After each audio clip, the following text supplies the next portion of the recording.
Hello, welcome to Mickey Techie. Learn as engineer, teach as champion.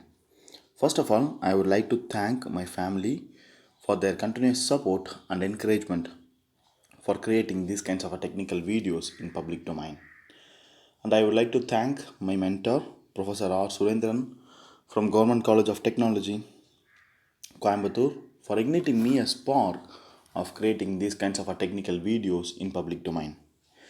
I would like to thank Almighty my God for my good health and broad mind, and I would like to thank my friends, followers, my dear students and subscribers for their continuous support and encouragement.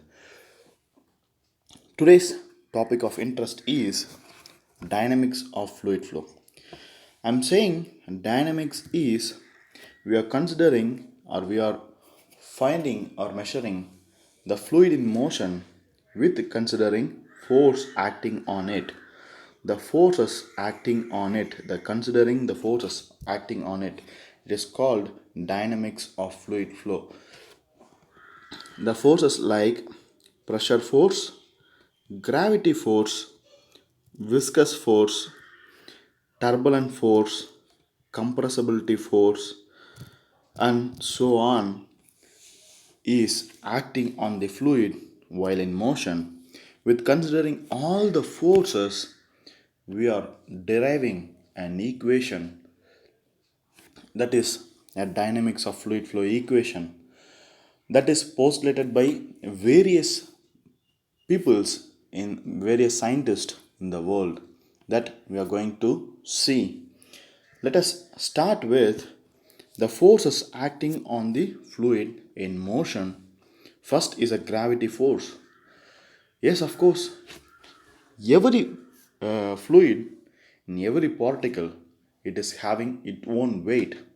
The force acted due to the weight of the fluid is the gravity force. Next is the pressure force. It is an external force due to pressure difference between two points in a fluid in motion, that is called pressure force. And viscous force, we know that all the real fluid possess viscosity, so the resistance offered by the fluid particle against the motion is called viscous force. Turbulent force is due to the turbulence effect of the fluid in motion, and surface tension force, it is due to cohesion between their own molecules. Compressibility force due to elastic property of the fluid. So these are all the forces acting, the forces supposed to be act in a fluid in motion. So it is very good in postulated by means of a Newton's second law. We know that Newton's second law is the force is equal to mass into acceleration, that is F is equal to ma.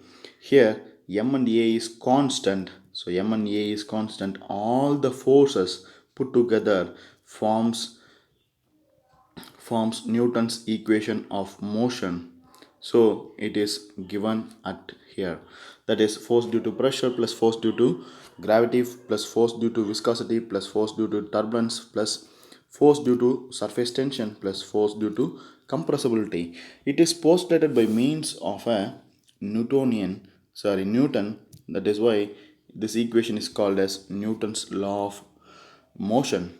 And if the compressibility and surface tension is being neglected, it is postulated by means of Reynolds. That is why the Reynolds equation of motion has to be pictured. Reynolds assumes that the fluid is incompressible in nature, and the surface tension, it is in a closed pipe, there is no surface tension, or he measured the flow in some distance, some depth under the uh, free stream. That is why the surface tension force has been neglected as per Reynolds equation of motion. The next Navier-Stokes equation of motion, he assumed that after considering the Reynolds assumption, he assumed as the flow is laminar. Therefore, the force due to turbulence have been neglected, and he postulated with the equation, that is force involved by gravity, pressure and viscous, have pictured, has been equated to mass into acceleration. So that is Navier-Stokes equation of motion. And finally, the Euler's equation of motion come into picture. He took a fluid is an ideal fluid. So what is meant by an ideal fluid? It is incompressible in nature. It doesn't have viscosity. It doesn't have surface tension. So the force due to gravity and force due to pressure is coming to picture. So his equation of motion, the Euler's equation of motion, that is f of g plus f of p is equal to mass into acceleration.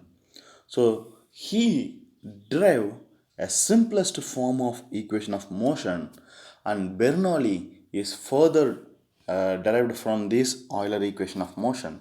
So today's class we are going to discuss these things. So his Euler's equation of motion is here. The equation is formed by taking a small particle of a fluid element and of having a length of s, and the pressure is acting along the streamline. The flow is along the streamline. That is the first assumption that Euler took. The flow is along the streamline and it is having their own weight, that is force due to gravity, and having a pressure along the streamline, that is P into dA, that is the pressure force. He took only these two forces acting on the fluid element, and this is the derivated pressure of the other side, and the sizes, all the things, all the parameters he have taken, and he postulated, he finally, after all the derivations, integrations and differentiations, he come up with the final equation of dp by rho plus g into dz plus v into dv is equal to 0. Here the dp is the difference in pressure and density, gravity, and a difference in length or a difference in height, and velocity and a difference in velocity.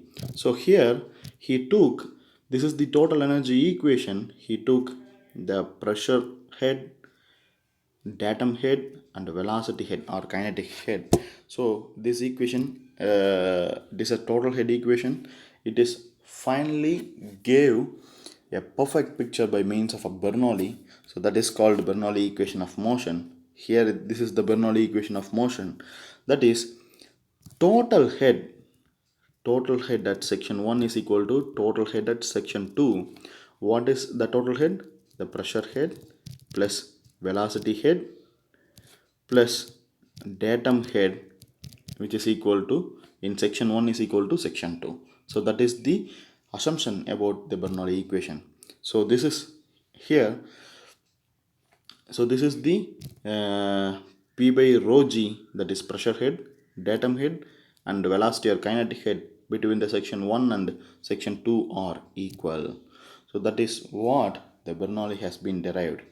The assumptions made by the Bernoulli is very simple, that is the flow is steady and continuous and the flow is along streamline. That is, you have to make this assumption is very important. The flow is along the streamline, flow is steady, continuous, incompressible, inviscous, that is ideal fluid, and it is irrotational in nature, and the gravity and pressure force is only considered, and velocity is uniform over the cross section. So these are all the assumptions made by Bernoulli equation.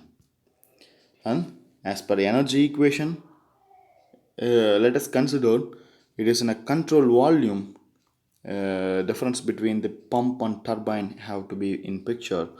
That is energy equation in the sense the pump is giving an energy and the turbine is getting an work output. So the section 1 and 2, there is, it is not at all possible to convert all the input into output. That is why the losses coming to picture here. We know that the total head plus the head developed by the pump which is equal to total head at section 2 and head developed by the turbine, and even though the equation is not at all equal because there is a loss in head is there, that is indicated by HL. So the loss in head. So this is the energy form. It is a control volume process. It is a control volume process. Therefore, definitely an energy loss or head loss is there. It is due to the mechanical losses, like a fluid is transferred by means of a pipe or a channel. Therefore, definitely the resistance is there. Therefore, the head, what is the head we produced in the section 1 or input, it cannot be achieved by at the output, since the input and output is not at all possible for being in a straight line. Therefore, we use some bends, pipes and pipe fittings, gate valves, like that. Due to the fittings, it is been lost. So it have been given by a hydraulic gradient line as well as the energy gradient line. That is, the hydraulic gradient line is for the pressure energy or potential energy and the height. Pressure energy and potential energy, that is height, it has been given. That is why the hydraulic gradient line is always below the energy gradient line. Why? Because the energy gradient line consider the velocity head. The difference between these lines is the velocity head v by 2g. So that is the difference between the hydraulic gradient and the energy gradient line. So if you consider, here is the datum 1 or section 1, this is the section 2.